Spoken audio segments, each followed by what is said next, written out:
Dude. Hi.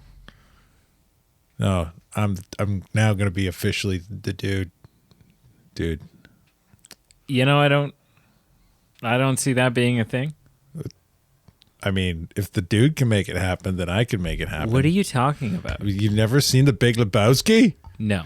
Dude, the dude abides. The dude.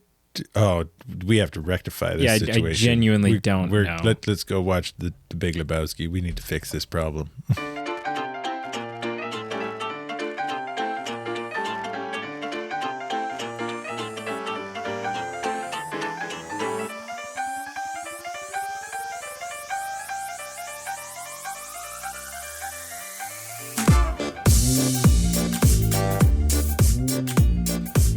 Let me tell you a tale. I want to tell you, can I take you on a journey? Can I tell you a tale? No, we did Big Fish last week. This is the dude. This is the The tale. dude does not abide. This is the tale of my night last night. So, without fail, unless, there's like a pre-announced, predetermined, it's in the calendar, one of us is on vacation or whatever. Without fail, every Thursday night, you come over, we watch a movie, we come into the studio, we sit down, we talk about the movie, we record. Sure. You come over, you're usually here at 9:30-ish. 9:30, 10 o'clock. Yeah, you work till about, I'd say it's closer to 9:30. No, it'd be closer to 10 because I usually don't leave work till 9:30 because we do kind of a post. Well, whatever. Us and A powwow. volunteers do a little, talk about the night. So, anyways. But sometimes you are here as early as 9:30. Can be, sure. Yeah. So sometime between 9:30 and 10, you arrive. Usually, if you're here at 10, that's it. I'd say it's more 9:45 because if you're here at 10, I'm like, well, you're late. Yeah, it's only a 10-minute drive. So last night, right earlier in the week, we discuss, hey, what movie do we need to? It's I your picked the pick. movie. You picked Yep. the movie. You downloaded it. You downloaded it after purchasing it. Now I just have to cut that out too, because it's just like, and Thursday night comes, and I'm sitting there, and Brienne's gone off to work, and I'm like, okay, yep. What beer am I gonna pick tonight to give to my one of my bestest buds and my reliable, trustworthy, dependable friend? And like 10 o'clock comes and I'm like, okay, it's one of those nights he's running a little late. At 10:15, I start to think something's up because Carl's not here yet, and that's late. And there's a small part of me that's a little annoyed because I've looked as far ahead to see that this is a 2-hour film. And I'm like, okay, now we're getting into a late night here. Sure. But whatever, is what it is. Like 10:30 comes, and I'm like, okay, something's amiss. I don't think he would have forgotten because we've discussed which film we're watching. You have too much faith. Yeah, so I'm like, I assume that you haven't forgotten because we've already discussed what we're watching, and you've never forgotten before. And over a year and a half of doing this, you've never forgotten. And so I thought, okay, well, maybe something happened at work or like, I don't know what. So I send you a message. I just shoot you a message. I'm like, you coming? Thinking on the off chance, I would get a response going, oh shoot, on my way. Right? Like maybe you had forgot. Like 10:45 comes and I call you. Yeah. Because I'm like, first I call you on Facebook Messenger. and there's no answer. So then I call like your cell phone number, and there's no answer. So then I reach out to your wife, just saying, hey, was expecting to see Carl tonight. He's like an hour late. Just kind of want to reach out and make sure he's okay. No response. Yeah. This is all tracking. Yeah. No response. And so I sit around and this is the worst thing possible because there is no point during this where I can just retire to he's not coming and I'll do something else with my evening. I mean, 40 years ago you would have. Because for the first little bit, you're going, I'm still thinking, well, he's going to show up any minute, right? So I'm not going to, excuse me, I'm not going to start gaming or I'm not going to do whatever. I'm not going to start editing something because he's going to show up any minute. And so there's no point. But as soon as I was out of that bracket of like, okay, well, I don't think he's showing up, it goes into, well, but he's also not answering his phone. And this is really weird. And so at 11 o'clock at night, I don't know if you know this part. Did your wife tell you? Yeah. Yeah. At 11 o'clock at night, there are realistically about 3 or 4 sensible routes that you could take. About a 10-minute drive. There's 3 or 4 sensible routes. Only 2 that I would take. But anyway. Yeah. But realistically, right? Yeah. You could cut across 2, you could cut across 4, you could come across 6, or you could do any one of those in any combination and then come up 3. Okay. And so I'm going, okay. And I spend the next hour. It's cute that he's laughing now because in a moment comes his public apology. I spend the next hour driving every possible, and then even like because in my mind, what's happened is you were on your way, lost consciousness or something while driving. It could happen, right? I'm thinking like the guy's had a seizure. You think I'm that unhealthy? Oh, you don't have to be unhealthy to, like, you could be, people work out every day of their life and eat well and take care of themselves and shit just happens, right? So something's happened to him. But I'm like, and Brienne, who works at the local hospital, I'm reaching out to her. Is Carl there? Right? Because I'm like, well, if there's been an accident, you just immediately are going to the worst possible scenario. Not immediately. You're 2 hours late at this point, or an hour and a half late at this point, and won't answer your phone. So it's not immediate. But that's your first, like, that's where you're going. Instead of what actually it was me and my wife don't sleep with our phones in our beds, in our bedroom. Yeah, but also I first called you at 10:15. Yeah, I was already in bed. Yeah, see, that's old. That's an old man move. So anyways, I spend the next hour driving back and forth. Smoking hot wife says she wants to go to bed. I go to bed. Driving slow, too, because in my mind, I'm going, okay, I don't think he's gotten in an accident, because if he was in an accident, he would... he'd be at the hospital or he'd be like whatever. There'd be some sign of it somewhere. So I'm like, if he has like just driven off the road somehow, he'd be in a field, right? Like if you lost consciousness, you'd veer off the road and go for a bit.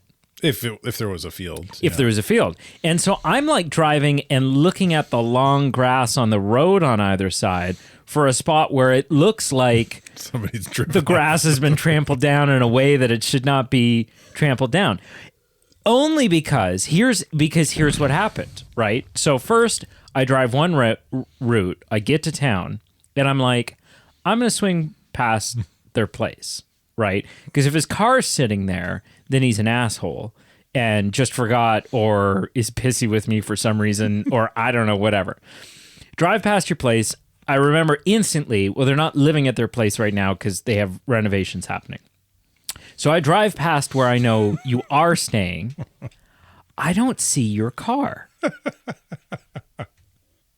That's because I don't have my car right now. Right. So, okay, but do you see you don't how... know that. No. But, I do now. Yeah. But do you see now how he hasn't made it to where he's supposed to be? Yeah. He's not There's answering. no car. And he's not at home based on his vehicle. And it's 11 o'clock at night, so I'm not going to bang on your in-laws' door. Well, if you're that concerned. Well, when I was like, at this point, I'm like, oh, I'll find him and be the hero.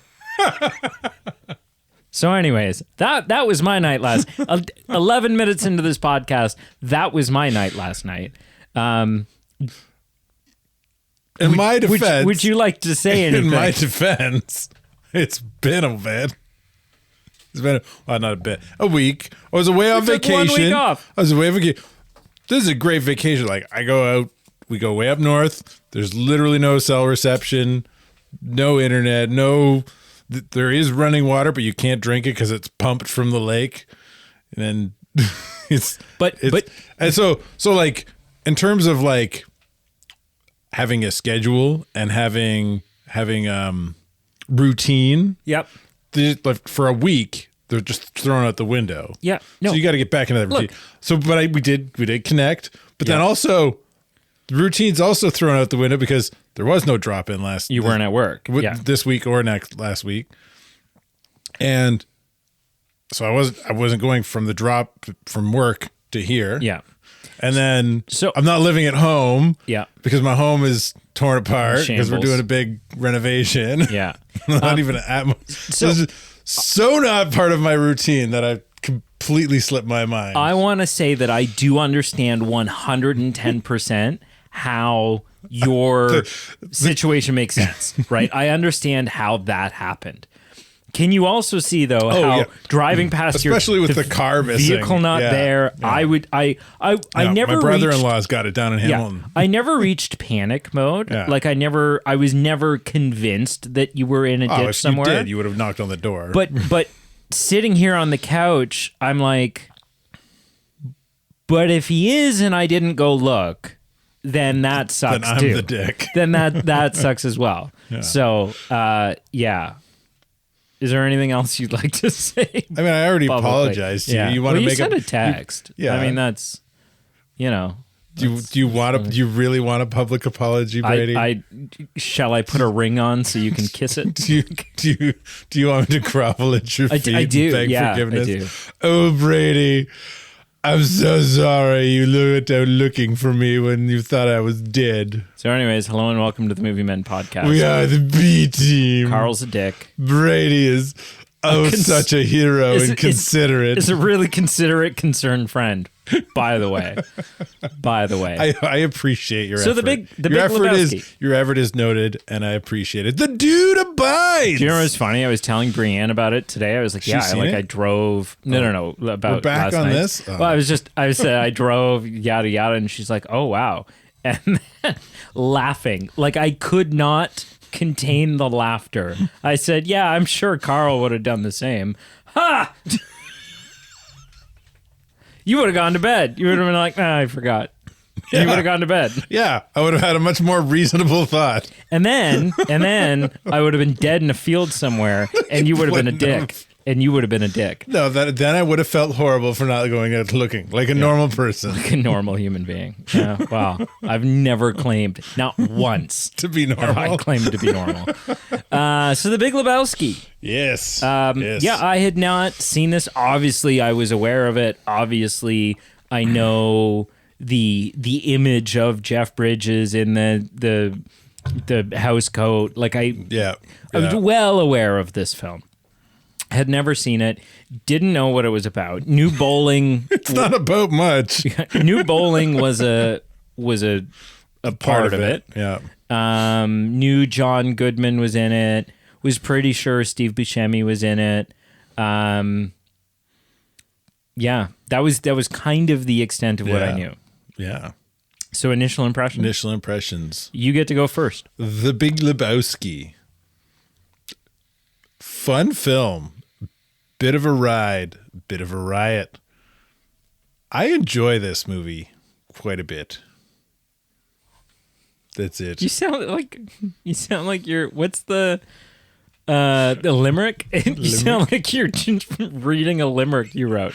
The Big Lebowski. I know this is not actually a limerick. It doesn't qualify as a limerick. But The Big Lebowski. Fun film. Bit of a ride. Bit of a riot. The Big Lebowski. Like, what the hell was that? I don't know. You're so monotone and so, like, I feel like the only response that I can give film. to your initial impression is just supposed to, like, snap my fingers in applause. I've been hitting up the local jam poetry sessions in town. What Yeah. can I say? Yeah. I didn't know there were any. Oh, it's an So underground scene. Yeah. It's very chic. Yeah. At Tim Hortons. There's one of us. Yeah. And It's you. Me in an alley. Oh, dear. What did you think? In limerick form, if In you limerick please. form? I can't. I don't know. I do, because a limerick's like, what? It's like, there's like a number of syllables. You use the word, and I'm like, and it has I don't know what that is. Yeah. Just however you want. I don't care. Big Lebowski's really great. Holy shit, it's getting late. I don't. No, it is fun. I had fun watching it. It does take you on a ride. Yeah. It is. I am judging it mostly as a comedy because I feel like that's what it is. Yeah. It is funny. It's pretty funny. I don't think it's hilarious. No, I wouldn't rate it as a massive comedic success. No. And so that will definitely factor a little bit into my final scoring of it as a comedy. There are a lot of things I like about it quite a bit. There's a couple things that I don't like so much, or I think was just like didn't work. And I also want to kind of pick this will sort of be akin to our xenomorph biology thing. Just because I'm like, I genuinely, the movie ends and I'm left with some questions about alliances and motives and what actually was going on. And so that'll be sort of fun to unpack. Yeah. Yeah. There's a few other, there's two kind of fan theories that I'm aware of that connect to this film. Right. And there's one that kind of I was thinking about near the end of the film that I don't think I've heard anywhere before. So it's not just that it's clearly explained, but I missed it. Like it is a little like ambiguous. Theory? Well, no. Just the answer to my question, which is, so what the hell was actually happening? Right? Like, I feel like we get some of the truth revealed, but I also don't understand everybody's motive for what they were doing. And who was, pardon the pun, who was in bed with who in this whole... in terms of the Well, in just terms of obviously, let's just get into that, I guess. Sure. First of all, I just also want to say, really surprised that you chose a film with gratuitous nudity. Not. I wouldn't call it just topless. This is not gratuitous. What is the definition? No, I didn't say excessive. I said gratuitous. Nudity just for the sake of nudity. Oh, okay. It's just just a woman on a sheet being flung into the air. Among other things. Among other things. Okay, so I'll why don't I say what I think I understand, and then maybe you can fill in some gaps for me. Yeah. So obviously Bunny is not actually kidnapped. No. Bunny took off to go visit some friends, is what they say. Is what they say. Yeah. But I feel like yeah. So I think this needs to be prefaced, this kind of conversation, and that this whole film follows the dude, Jeff Lebowski, or his dudeness, if you will. Or Deuterino. Deuterino, if you're not into titles. Yeah. No, what's he say? If you're not into brevity. Brevity, yeah. Yeah. But we follow him. Yeah. The whole film, right? Yeah. Like he's in almost every scene and shot. Yeah.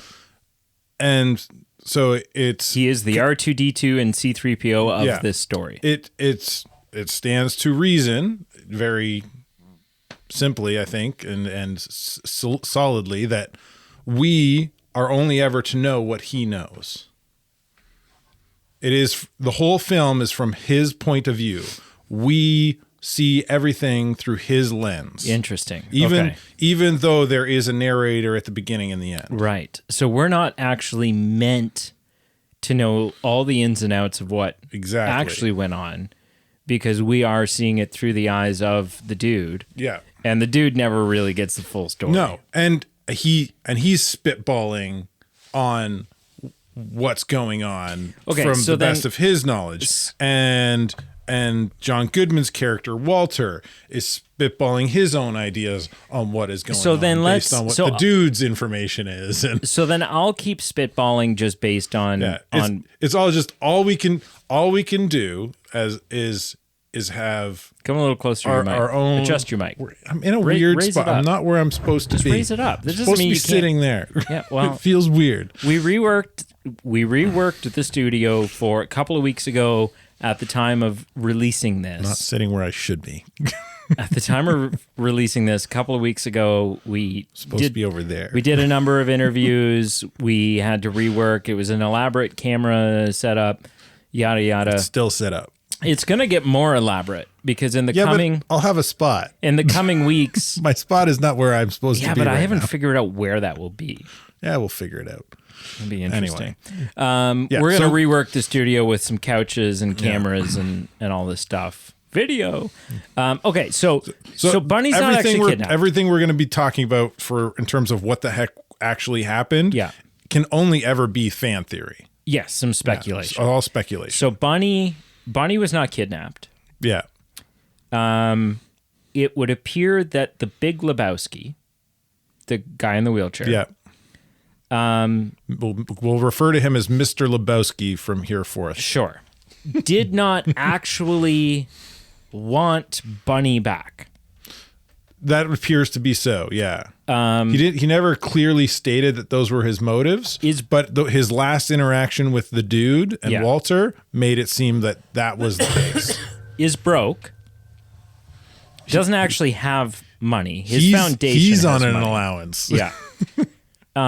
Uses her disappearance as an opportunity to fabricate a story about a kidnapping. Yeah. In order to embezzle $1 million for himself. Yeah, in order to get her back. Quote unquote. Great. Now, Julianne Moore's character, Maud? Something like that, yeah. Go on. Maud Lebowski. Who is Mr. Lebowski's daughter. Yes. To original. Does not have a good... is obviously not Bunny's kid. Not Bunny's kid. She's older than Bunny. Yeah. Does not have a good relationship with her father. Is actually wealthy and is more the head of the company than Mr. Lebowski She is the head of the company because her mom is gone from, I think, what we can... died of something at some point. We understand from what she's told Lebowski, the dude. Does not believe that Bunny has been kidnapped. Oh, yeah. She's as set in it as the dude was from the beginning. And her only two real she has three motivations or goals in this film. One is to get a rug back because it has sentimental value to her. Yeah. 2 is to get the $1 million back. Yeah. Because she doesn't believe there's actually a ransom, and It's been embezzled. it's been embezzled. It's not. It's a foundation's money and the foundation supports children. Yeah. And 3 to have a mini Bowski. Yeah. She wants to become She doesn't even impregnated. care that it's the dude. She just wants a kid. She just wants a kid. Yeah. She just chooses the dude because the dude is exactly what she's looking for in a sperm donor. Now, this is where things get weird. Because then you have, is it Long Tree or Treehorn or Tree? We'll go Treehorn. Treehorn? Sure. The porn director, the porn producer. Yeah, Treehorn. He's owed money. Right? Yeah. Bunny owes him money. Bunny has somehow Bunny has been in the adult industry and has somehow She makes smut films. Yep. You can just say it. Somehow being part of that has come to owe Treehorn money instead of the other way around. That doesn't make a ton of sense to me, but whatever. Borrowing money from him and not paying it back. I guess. And he just wants his money. He completely uninvolved in the rest of this. He simply wants his money back. Yeah. He's sort of a side story speed hump that kind of just interjects itself. Well, he is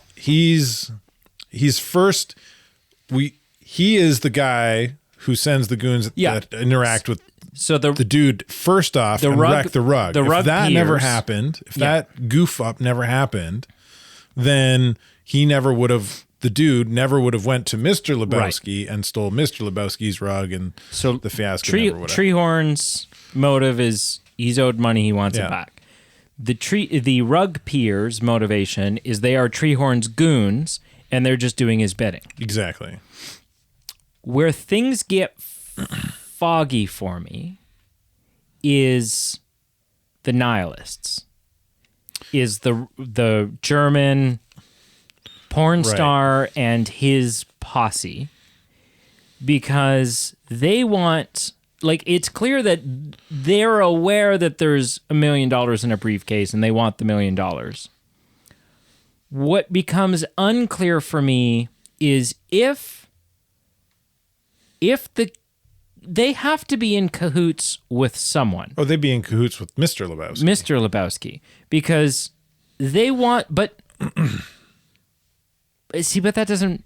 But they're only sort of half in cahoots with Mr. Lebowski. Well, he hasn't given them the whole truth. Right. They do think there's $1 million in a briefcase, and they want it for themselves. Yeah. But they're in bed with Mr. Lebowski enough that friggin' whatever her name is has a toe removed and painted green in order to make the kidnapping seem more legit. We don't even know who she is. We just see the first and only time we see her is in the diner. Yeah, she's just a friend of theirs who's going to be cut in on $250,000 probably. Yeah, or a third. Wasn't there only 3 of them? There's 4 of them. 4 of them, including her. Yeah. Okay. But do you know what I mean? Like, they feel like the weakest link. I feel like Maud somehow ties them into the family somehow. When she says, I probably introduced them to each other or something. Yeah. Talking about the nihilist and Bunny. Bunny, and by connection, Mr. Lebowski. Yeah. Right? So Mr. Lebowski is introduced, is done with Bunny. She just wants Bunny out of his life. Yeah. Because she's he doesn't have, because she's a gold digger. Yeah, and he wants more money than he's being given in his allowance. Right. Dude shows up asking for a rug. Screw you, you can't have my rug. Then realizing I have a schmuck, I can hatch this plan. I have he's my fall guy. Invites the dude back. Bunny's missing. Kidnapped. Go give him the money. Right. He's hired, quote unquote, the nihilists, the 3 schmucks, three different schmucks from the dude Yeah. to pick the money up.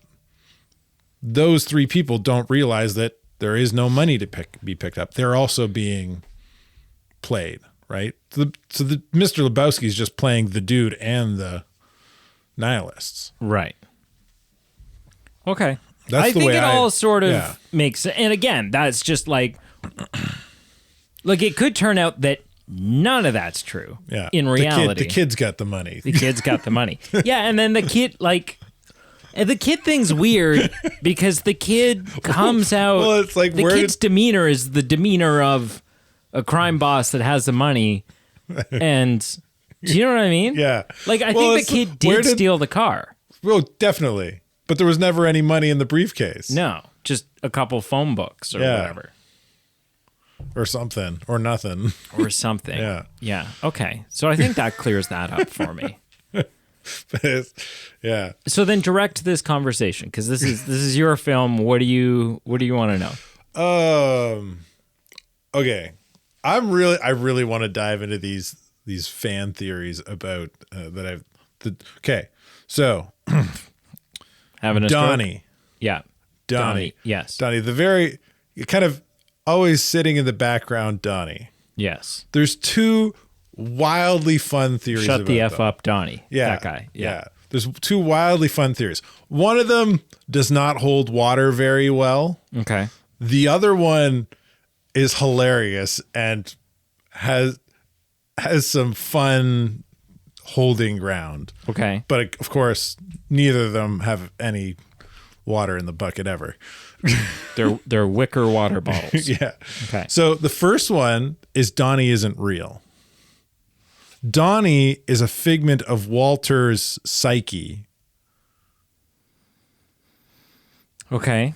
And so the whole idea of this is that for most of the movie, for like 90% of the screen time that Donnie's on screen, the dude never talks to him. I was just going to ask. Never looks at him. Never like acknowledges him. Right. With the exception of kind of the death. Yeah. And there's one moment when the dude's walking away all ticked off and he says something, Donnie something. I mean, I think it's fascinating. It's funny, but it's just weird writing in reality. Yeah, and it doesn't work for two reasons. Well, and one is, outside of the two that I mentioned. Well, so I mean, yeah, there's obviously one of them is the fact that the dude does interact with him. Yeah. Not much. Not hardly at all. But more than Frodo interacts with Legolas. Yeah. Right. Sure. And cut. Two is because otherwise it's a two-man bowling team. Yeah. And not that like I don't know. Three-man bowl. No, normally there are four people on a bowling team. Is there? I don't know. I don't know either. Maybe you can have a two-man but everyone bowling else team. You just bowl. Everyone else in this league appears to have three men on their team. 3 to 4 people. Yeah. So maybe that one's less of a, but the fact that the dude does in fact interact with them, I think it's undermines that quite a bit. I think it's fun. If the dude had never acknowledged him, then there's so much meat on that bone. It'd be so interesting because like the way Walter always like he'd be like Walter's inner child that Walter's always just beating down because of his Vietnam trauma. Yeah, or it could be someone who fought alongside him in Nam, but he lost. Yeah. Right. Or whatever. Yeah. It could be. Yeah. It could be anyone. Yeah. This is just fun. I think. Yeah. The other one that is more interesting and crazy is that this movie is a tie-in to Con Air. So like same universe. Yeah. Okay, hang on. Give me a sec here. So Nick Cage with the mullet. Steve Buscemi is Nick Cage with the mullet. Steve Buscemi's in Con Air. He's like a pervert or a pedophile? He's a serial killer. He's a serial killer. Right? Right. A cannibal? Like I felt like it was not- worse than just serial killer. I don't know if he's a cannibal. He was like- but like he was like he was proper creepy. he was brought onto the plane, and he's got like Hannibal mask, Yeah. and he's like strapped into a gurney He's thing. proper and, creepy. Yeah, they play him up to be like the most dangerous serial killer on the plane. I don't know why that turned me British. He's right. He's right. He's proper. right proper. He's proper creepy. So, but do you remember how that film ends with Buscemi's character? No, I was just thinking I don't remember enough of it. So, Con Air crashes, bunch of the convicts die, a bunch of them get captured. Right. Buscemi's character, very end of that film, everybody, police are walking away, everything's cleaned up, He done. escapes. He's playing craps. He's playing the card tables. He's in Vegas making some money. Okay. So the theory is he goes from Vegas, he makes his way to LA. He wants to play he wants got to stay below the radar. So he's hanging out with nobodies. Okay. The where this theory gets really crazy is his bowling shirts. Does he wear bowling shirts in Con Air? No. Oh. In this film, he's always wearing a different bowling shirt and With a different name on it. And every bowling shirt's got somebody else's name on it. So the theory is that he continues his serial killer habits, Right. and he's always wearing the bowling shirts of the people he's killed, So or something to that effect. It's fun. it is fun. I just disproved it. In that Con Air is not only released, but in universe set 6 years after Big Lebowski. Oh, you're so much fun, Brady. It's ruin everybody's fun here. Although, I mean, you could still you could Maybe- still work. Maybe it that, it's a like, prequel. that his It's a death was prequel. that his death is faked at the end of this, right? Because Oh yeah, because he died. right, Oh, that he faked his death. That he's Faked his death. he's taken on that he is a serial killer. He's taken on several I like that. several Yeah. different or identities over the years, and then things start to get a little too hot, and he's gotta get the hell out of Dodge and change his name. My and, buddies are fighting, and I'm gonna fake a heart attack. yeah. So that let's talk about. Do you want to? Should we start with bad and then I end had with one good? more that I Okay. kind of picked up. Like a fun fan theory. Yeah, well, Okay. more like a fan theory, more kind of like a question of what's going on here. But I think Right. we'll save it kind of to the end. Okay. I think it'll fit better there, knowing what it is. But I don't want to ruin it. So, what were you gonna say? Well, I was just like, do you want to tackle negatives or positives first? We'll tackle negatives. Okay. Sure. I have one big glaring one. Sure. I don't understand why. I don't understand the whole Donnie dies thing. Because, and not that I'm like, well, I don't understand why Donnie had to die because I didn't want him to, no, I just, it feels like tacked on end of the film bloat that doesn't do anything. It is, I guess, sad, is shocking when Donnie's having the heart attack and they're like, oh, don't worry, Donnie, we're going to get you help. And then the very next scene, Donnie's been cremated because he didn't make it. But it's not funny. Like for a comedy, it's not a funny beat. And there's not, it's right at the end of the film, which means our characters don't exhibit or display any growth as a part of it. We don't actually get to see how it plays out or affects anybody, right? Like it's just like, oh, comedy and chaos and comedy, And then, all right, climax, and we've kind of wrapped up the thing. Now we just need a tag, and then, but the tag ends up being, let's kill a character off, and then have a scene at a funeral home. And by the way, a funeral home that looks like a 200-year-old bank. Yeah, it's a weird big thing on the Big wall. copper brass friggin' thing behind. But yeah, to me, it felt like, excuse me, it felt like 5 to 10 minutes of bloat. Like entirely cuttable. No reason for it. I would say that scene and some others are this movie's big kind of sins. It does start to drag. Like, for what? You could still have him have a heart attack, and then the better way to do this would be to have a heart attack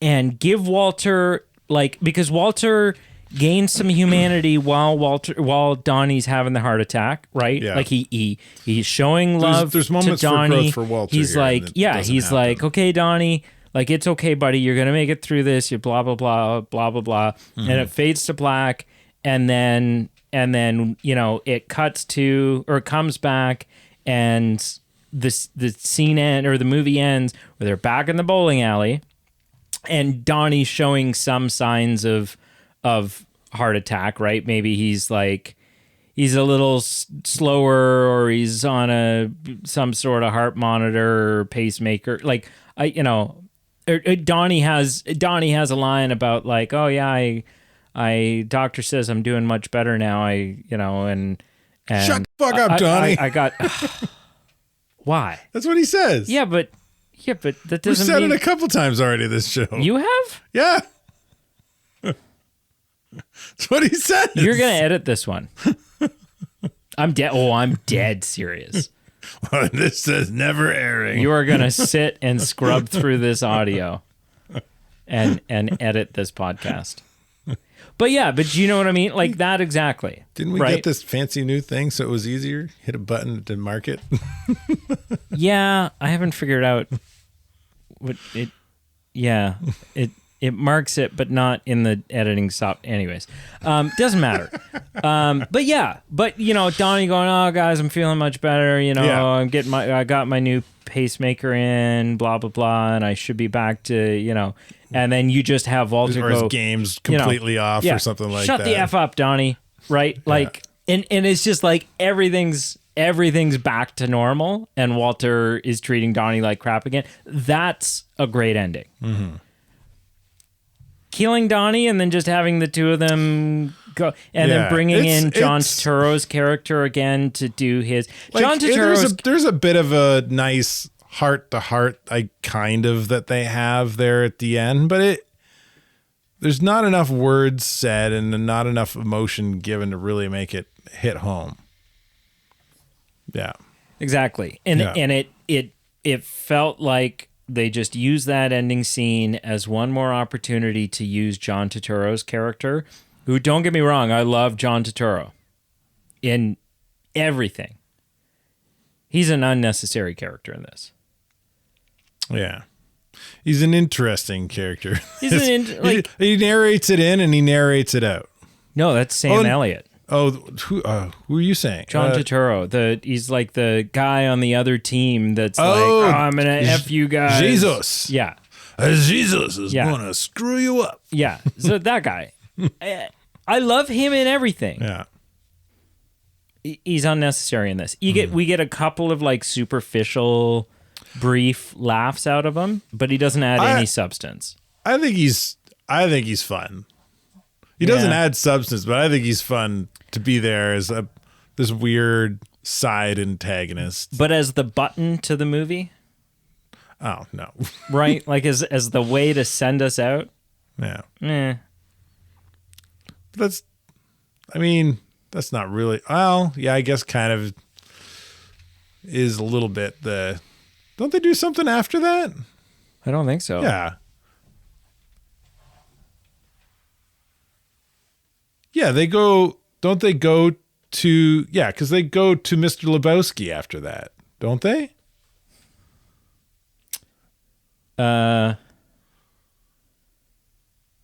see, I can't remember. We literally just watched it. Yeah. I can't remember the order of how it ends now. But you know what I mean? Like there was just better ways to end this film. Like if for me, the things that make the film too, I agree. I think the film is too long. Yeah. And that because it drags in spots, that it kind of waters down the good stuff. The sweet spot for most comedies is 90 minutes. If you're going to have a 2-hour comedy, you have to have gold. For me, the other parts that really drag in this are the knocked out hallucination stuff. You could cut all that. I wouldn't cut all of it because I would. thought it was a fun reoccurring thing, but especially It happens twice. That's not really the that second recurring. one was too long. Yeah. Was just dragged. The first one was kind of short and not that him bad. just like flying over the city. Yeah. It ends, that was nice. If the second one was as long as that or shorter, it would have been fine. But the second one was just, it was like this whole song and dance number. And it was just like, okay, he got drugged this time, but weird. Yeah. Yeah, no, for sure. But yeah, I mean, I think that's my biggest gripe is I think there was just a better way to end this film, right? Like maybe the dude does end up getting $20,000 or whatever. He comes into some money, and what he does as a result, the film ends by seeing the new car that he bought himself, and he's all proud of it. And he actually had a budget, but it's a bigger piece of shit than the car he had before. Right? He's like, oh yeah. No, I like that he doesn't get money, and I think that's the charm of like the dude. Like he's like, whatever. I didn't get money. Life goes on. The dude abides. Yeah. Yeah. That's fair. I do like Sam Elliott's character. Lazy and rolls with the punches. Yeah. So Sam Elliott's character. Who is he? That's the thing that I want to like talk about. That I was just like. So on IMDb, he's listed as the stranger. Right. Now, there was a moment at the end of the film where I'm pretty thinking to knowledgeable myself, for a stranger. Yeah, well, there's a moment right at the end of the film, and I thought it briefly. I can't remember what he said that made me think this. He said something that made him seem like all knowledgeable or something. Yeah. And so there was a moment where I was like, is he God? Yeah. But then quickly I was like, but why? Why would that be a thing? And so then I kind of just dismissed it again. But you think he might be? Yeah. So I had the same thought. I was like, he seems omniscient. Yeah. Like he knows a lot what's in his conversation mid-film. Well, his intro at the beginning, his conversation mid-film, and then his narration out really feels like he knows he doesn't like everything that's happening. He doesn't like all of the dudes cussing. Yeah. And for a second I thought in my head as the film was ending and I was thinking, is this character supposed to be like God? He knows who for a second I thought maybe he's Satan. He knows he's definitely not Satan. He knows who the dude is without an introduction. Yeah. Let's see what the fine folks over on Reddit have to say. That dumpster fire. Just ask Elliott's character. You ask Reddit. The Big Lebowski. AI. Well, no, I'm asking AI. God. I mean, I'm asking Google, which means AI will take over and appears in 2 scenes. Blah blah blah. I would say 3. The intro counts. So this is what AI has to say. Sam Elliott's character in The Big Lebowski is the stranger, who serves as the film's narrator and appears in 2 scenes. While his time on screen is brief, he leaves a memorable impact with his laid-back Western-style narration.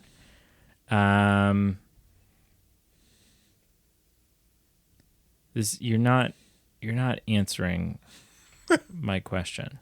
But is he God? Yeah. Okay, I'm switching to Reddit. Who is he supposed to be? Sam Elliott is God. Okay. Ooh, hang on. Sam Elliott is God. Are they saying somebody in this film is Satan?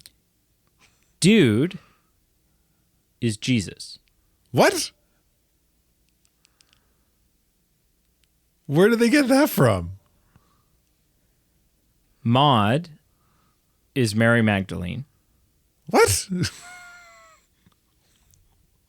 Do they have reasons here? Or are they just stating these? And the Big Lebowski is Satan. A simple tale of good versus evil. Maud's baby is the Sangreal or Sangreal, which is the whole like Da Vinci Code. Yeah. They have a baby. Once you see that, everything falls into place. Simple as pie. Narration. Why does he at the end of the movie talk? What? As if he's Jesus or something. He's Sam effing Elliott. He just showed up on set while they were filming and ad-libbed all his lines. No, did he? I don't know. Actually, they wrote Sam Elliott into the script. They described this character, the voice and look of a man not unlike Sam Elliott. Either God or an image in the dude's head. So he might not actually be there. Oh, he could be. Because he only talks That- to the dude and the no. bartender. Yeah, so because he talks to the bartender, he can't be. And the dude could have hallucination easily of the dude. imagined him talking to the bartender. No, because the Elliot- bartender gives him twice Sarsaparilla. sarsaparilla. Yeah, right. But what the hell are the odds that a bar at a bowling alley is going to have a bottle of sarsaparilla? Right? I've never been to a bowling alley in L.A., so for a good chance down in L.A., not that far from Texas. Texas is certainly should probably serve sarsaparillas at bars. What's a sarsaparilla anyway? Is it a type of beer? I've looked it up before.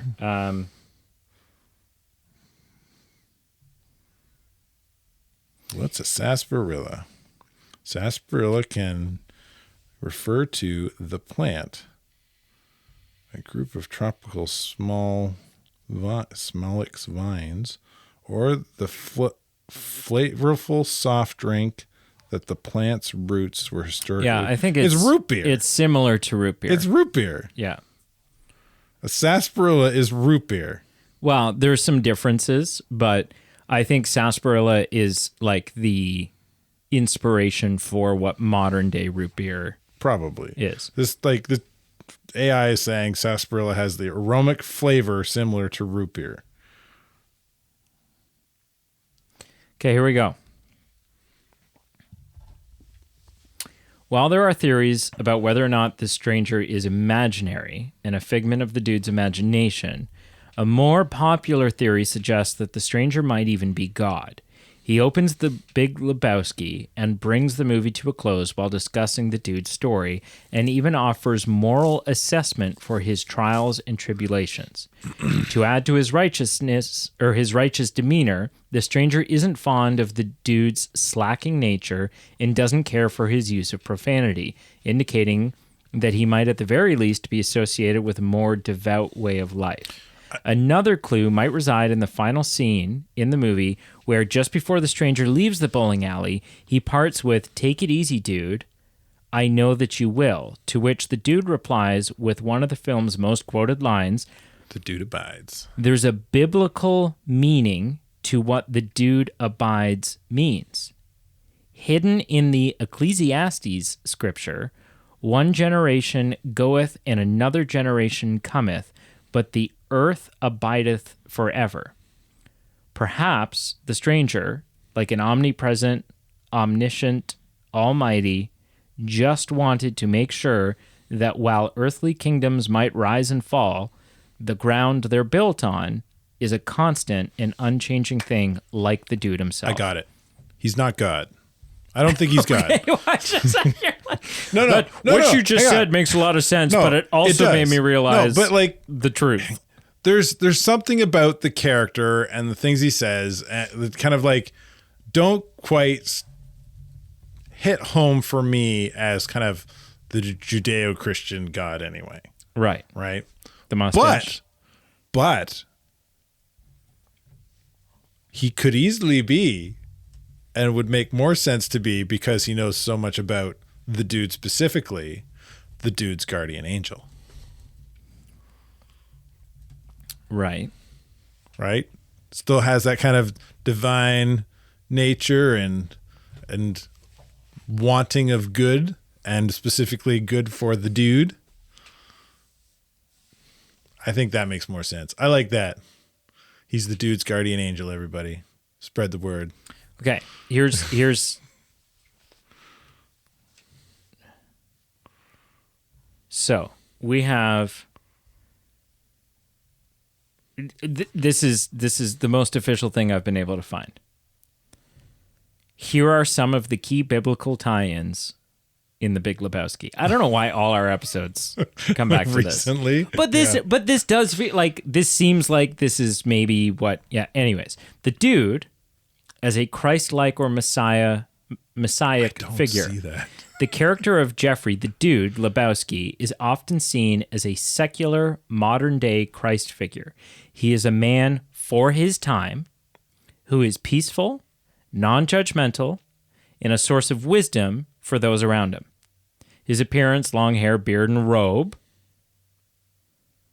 visually evokes a traditional image of Jesus. He abides and takes it easy for us sinners, a line that directly connects him to a savior figure who endures hardships for others.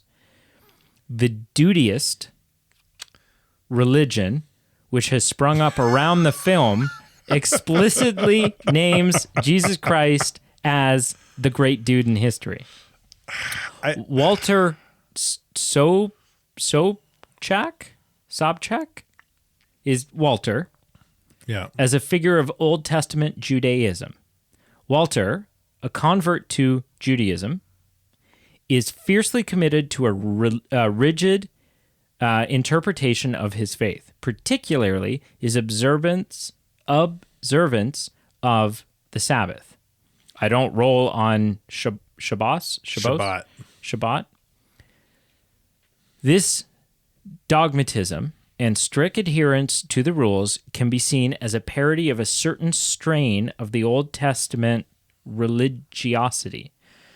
His character is full of righteous indignation and a desire for justice, even if it's misguided, echoing the zealousness of some biblical figures. The scene where he bites off a nihilist's ear is a direct parallel to Peter cutting off a Roman soldier's ear in the Gospel of John. Job and the dude's suffering. The narrative of the Big Lebowski can be viewed as a modern-day book of Job. The dude is a man who is living a simple, more sense than contented him being Christ. life when a series of bizarre and unjust calamities befall on him, starting with the loss of his rug, which really tied the room together. Like Job, he is not a pious or wealthy man, but a righteous one who endures the trial of absurd and undeserved suffering, testing his character and his philosophy of abiding. The Big Lebowski as a false god. The wealthy, seemingly virtuous, and wheelchair-bound Big Jeffrey Lebowski is revealed to be a phony, a bum who married into money. He presents himself as a powerful moral authority, but is in fact a fraud who manipulates others for his own gain. This can be seen as a commentary on the dangers of worshiping false idols, particularly those of wealth and status. And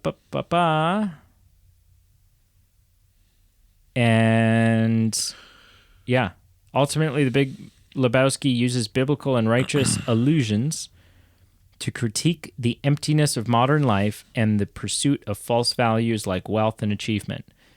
It presents the dude's laid-back philosophy of abiding, not as laziness, but as a genuine, peaceful, and perhaps even righteous alternative to a chaotic and materialistic world.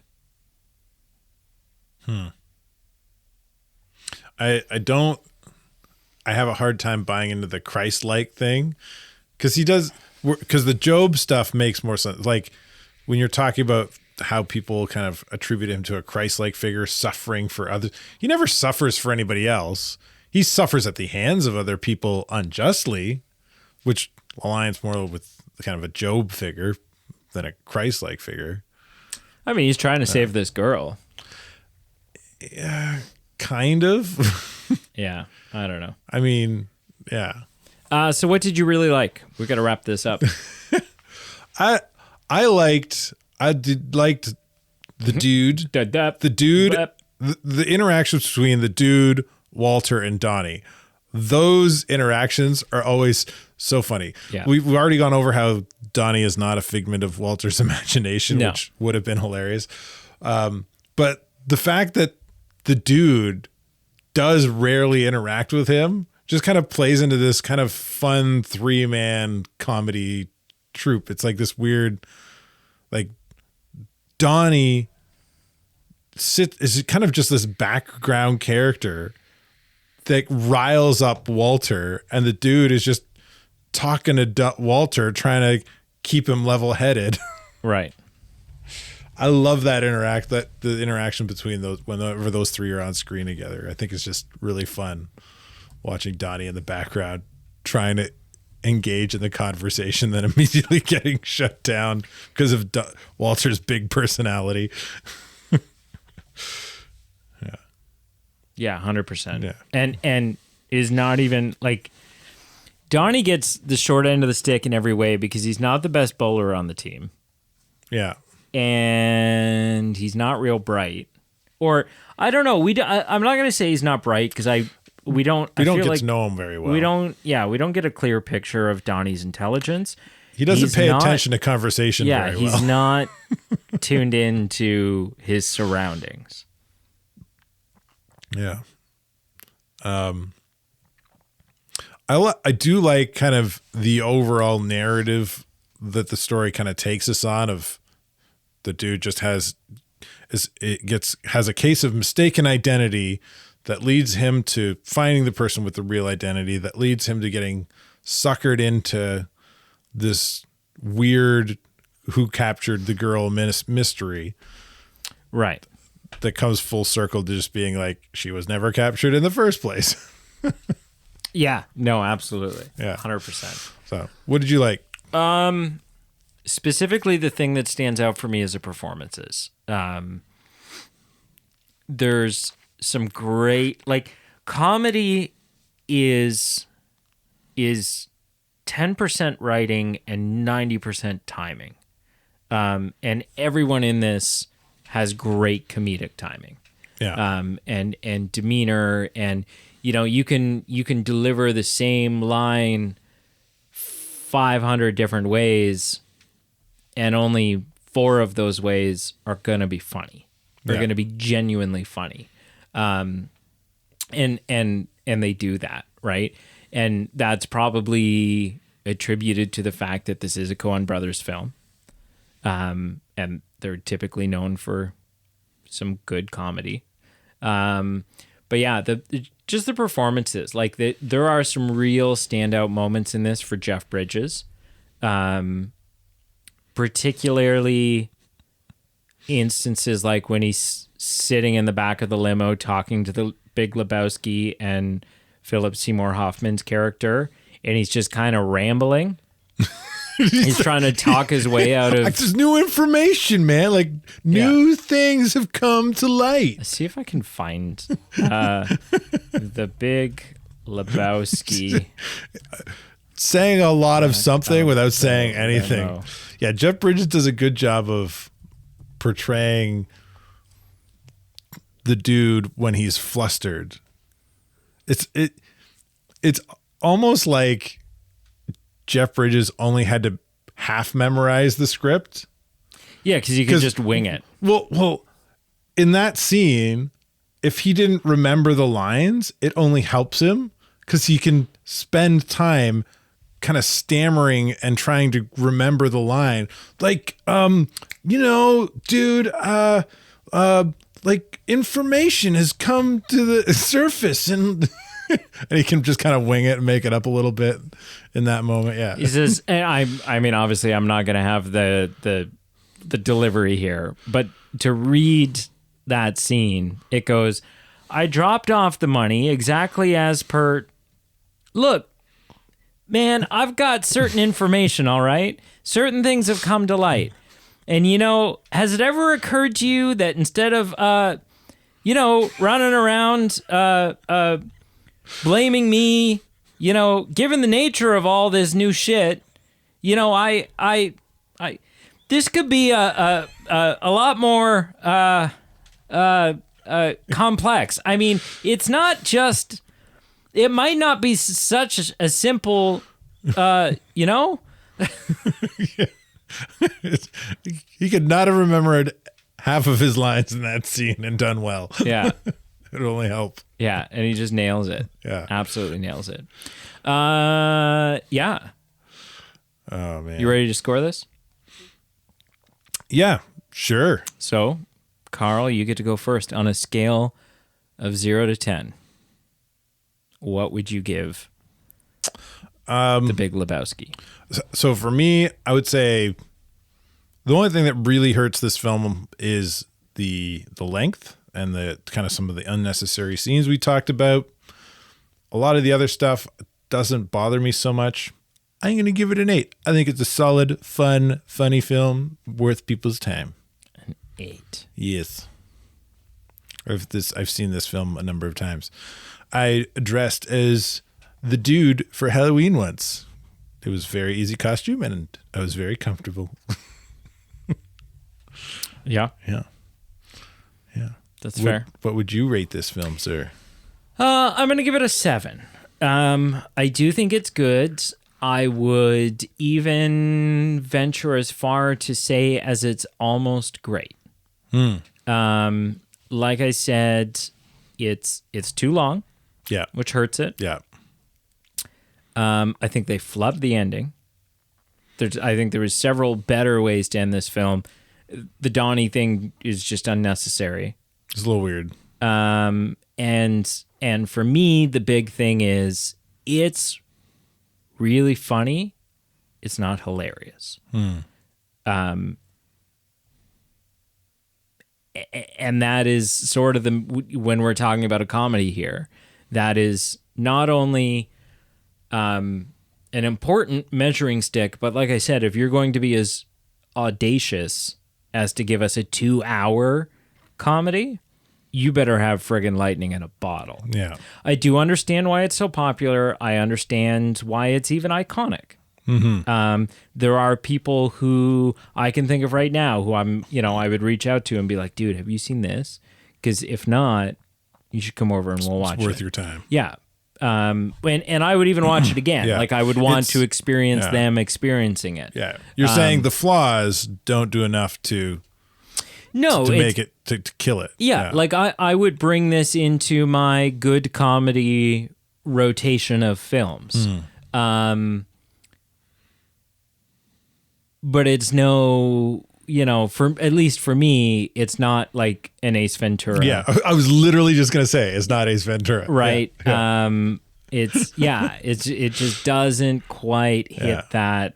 This is wall to wall, minute to minute humor. I wonder if part of that is it's the nature of the story itself and the characters, because while the characters have humorous points and interactions and lines, it's not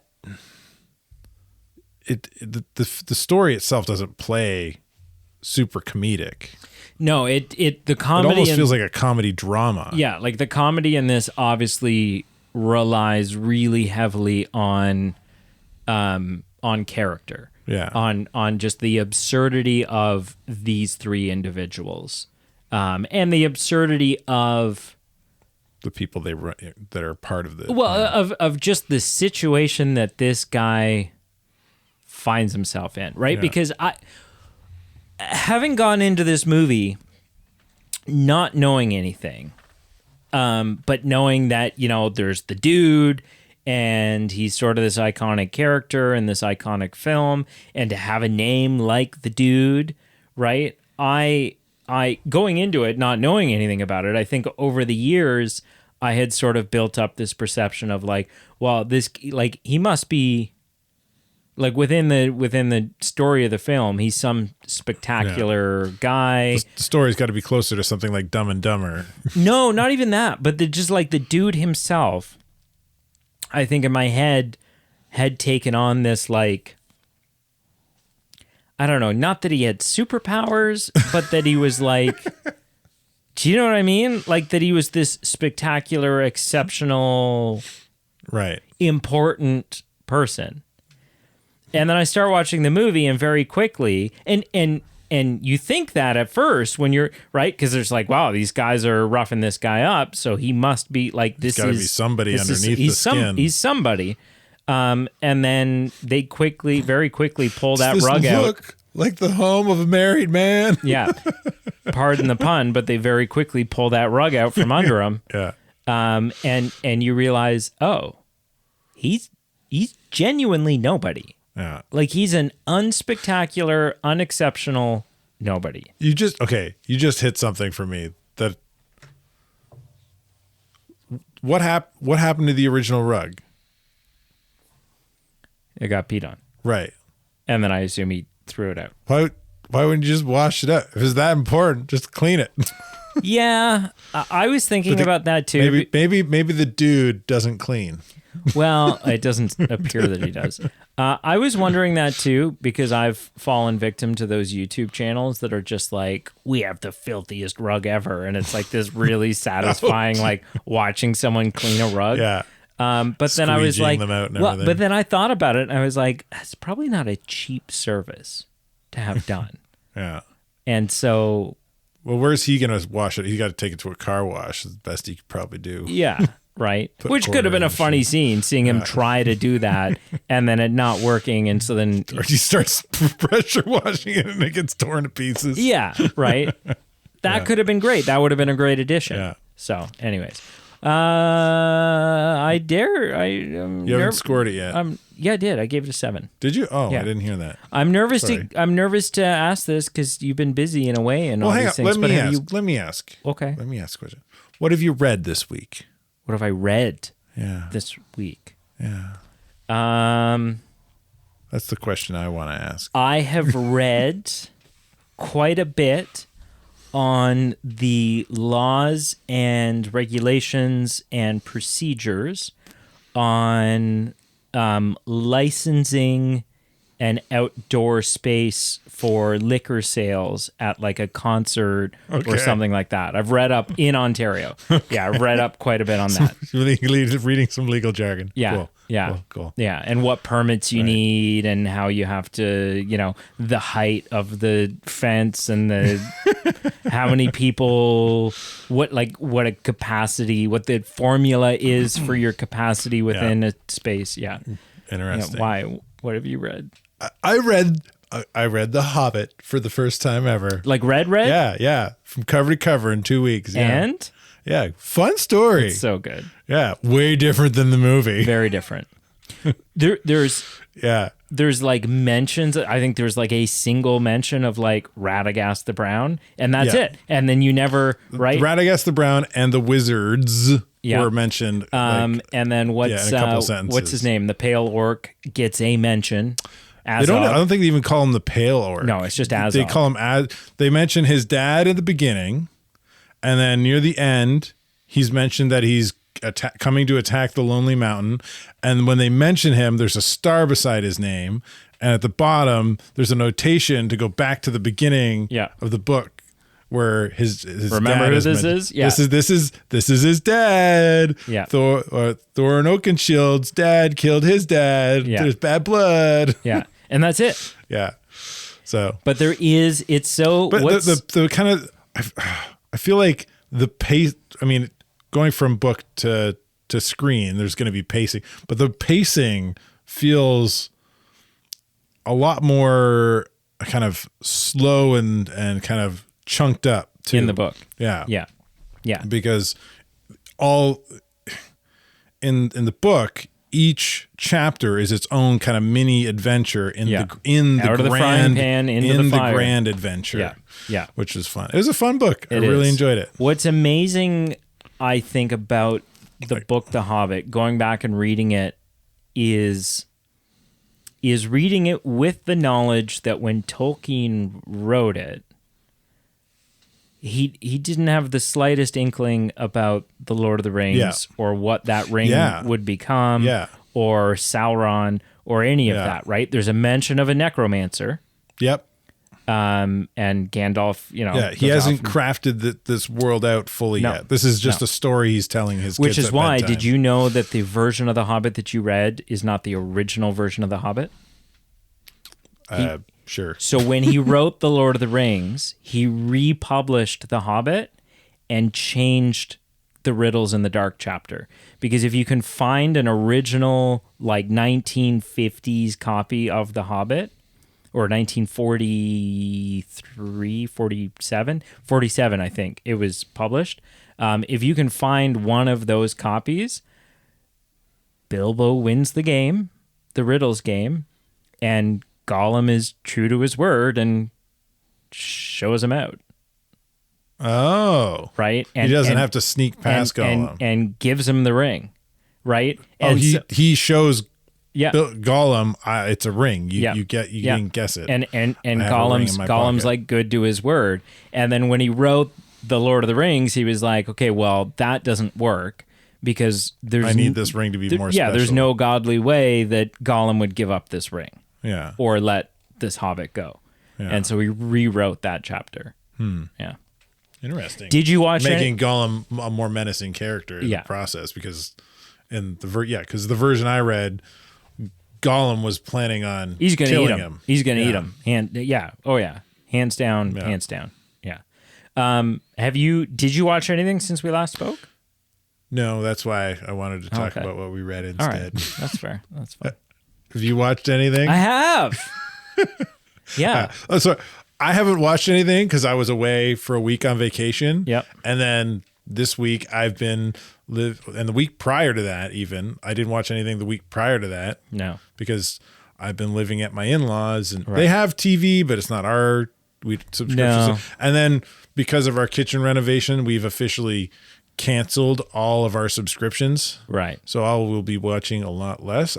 We'll have Disney Plus to the end of the year because we paid annually for that one. Yeah. But come December, I don't know. You're gonna have to come over and watch stuff. We'll be watching DVDs.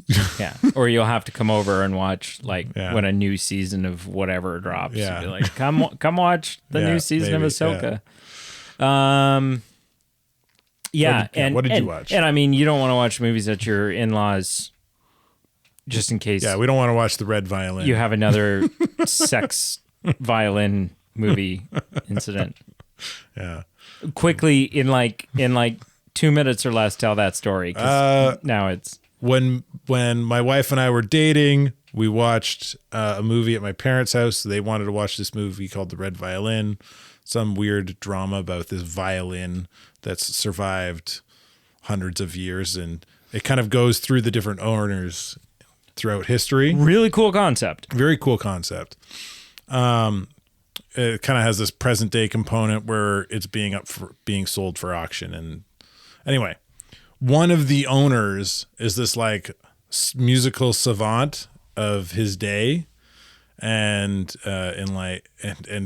his he has sex with his female muse while composing music, and they show it as all the best. Yeah. And so you're sitting there. I'm sitting there with my girlfriend at the time and her parents and watching sex scenes. It's very awkward. Yeah. So what did I watch? We had started. Did I tell you we started watching Mandalorian? No, we had watched Andor. Yeah, you said you watched Andor and then Rogue One. Yeah. We've watched the first 2 seasons of Mandalorian. Nice. We're halfway through Book of Boba Fett. We're about halfway through Book of Boba Fett. So you're skipping the trilogies? Yeah, well, because we watched those with my mom. Right. Back when. So you're not going to rewatch them. You watched them recently. Yeah. Sure. So halfway through Book of Boba Fett. So that's where things are in terms of Star Wars. So halfway through second season? There's only 1 season of Book of Boba Fett. Oh, Book of Fett. Sorry. Yeah. So we've done the first two seasons of Mandalorian. So you've done Mandalorian. Was it cool when Ahsoka showed up in Mandalorian season 2 for you this time? Having the more attachment? Yes. I think it was really cool for Brienne. Like, Brienne was really excited for she was like slapping you on the shoulder. Yeah. I know who that is. Yeah. There's the owl. She's getting really, really, really good at like deep cut character recognition. Oh yeah. Right? Like did she recognize the owl? No, she didn't mention the owl, but like 2 or 3 months ago, maybe more, we watched Tales of the Empire. And so when we reached that arc of like, okay, we're introducing Ahsoka into Mandalorian, she picked out Morgan Elsbeth. And she was like, oh, that's the witch. Yeah. So that's fun. Witch. I watched Brienne's brother had never seen Edward Scissorhands. No. And that nice. Can't stand. Yeah, sure. And I won't stand for that. Yeah. So we watched Edward Scissorhands, always a delight. Mm-hmm. Mm-hmm. And then we have started watching movies with my mom again. Ooh, what's the new series? We have watched the first 2 Tobey Maguire Spider-Man movies. Oh. And she'll be coming over Sunday to watch the third. The Trois. Yeah. So that's cool. been fun. So we're going to do that. My plan is watch, and no spoilers for don't say anything, because my mom, for some reason, still listens to this show. What are you doing with your life? We're going to watch all 5 Spider-Man films, being the 3 Tobys and 2 Andrew Garfields. Okay. Then we're going to watch a selection of X-Men. Not all of X-Men. Okay. I'm going to show her X1 through 3. Like the originals? Yeah. Yeah, okay. Days of Future Past. Okay. I'm going to skip First Class. Right. I'm going to show her Days of Future Past and then Logan. So we're going to skip X-Men Origins Wolverine. We're going to skip First Class. We're going to skip Apocalypse and Dark Phoenix. Because I think that selection of films in that order gives you enough foundation and story to get you to a place where you sort of understand what's happening in potential future films where these characters could come into play. Okay. If that makes sense. Yeah. Without spoiling anything. Right. Yeah. So that's it. Nice. So yeah, so we're going to do that. We're going to watch the X-Men films. Then we're going to watch the first 2 Deadpool films. Okay. And then we're going to hit the ground running with the MCU. Probably in chronological order. You're going to watch the first 2 Deadpool, yeah, because Yeah. Deadpool 3's got, okay, yeah. Yeah. Right. So just building foundations Right. for Yeah. which you need to Turning build your mom into foundations a big geeky nerd. Yeah. She finished watching she's going to have so much fun with the MCU. Are you going to give her homework so you don't have to watch it all? No. No, you're going to watch it all with her? Yeah. Nice. Yeah, oh yeah.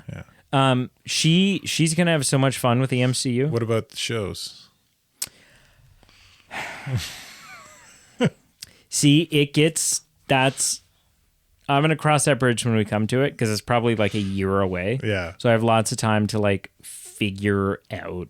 There's probably some that I'll cut out, but then there's some that you can't. Yeah, Loki. Well, I think Loki's probably one of the few that you can't. I think most of them you probably can. There are 3 that I would argue you can't.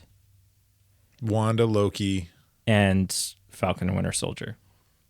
Because otherwise Brave New World makes no sense. Yes. Okay. Right? Yeah. So, but we'll see. We'll see. Yeah. What I think you could probably cut Wanda. No, because then Doctor Strange 2 makes 0 sense. 0 sense. It's Doctor Strange 2 is essentially a sequel to WandaVision. It's just straight up a sequel to WandaVision. I don't disagree, but I think it was made in a way that you still could go in and get some semblance of what's going on. Or like a quick 5-minute, okay, Mom, here's what you need to know. Sure. Anyways, thank you so much for listening. Make sure you check out our Facebook, Instagram, and Twitter, all listed down below. We have a Patreon page. It's gives perks stuff. It's a great way to support the show. Give us your money. Yeah, it's a great way to support the show, get some fun perks in return. Carl owes Pete a post.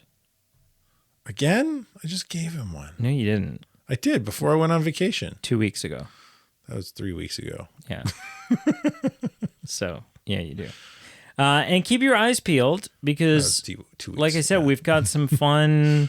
Right now, we have right now, the studio, and for the last year and a half, the studio has been very much geared towards producing an audio show because that is what we have. Audio only format. Moving forward, at a certain point, we will still have an audio only show, but there will also potentially be a video component of that as well. Which means I can no longer record in my underwear. Thanks.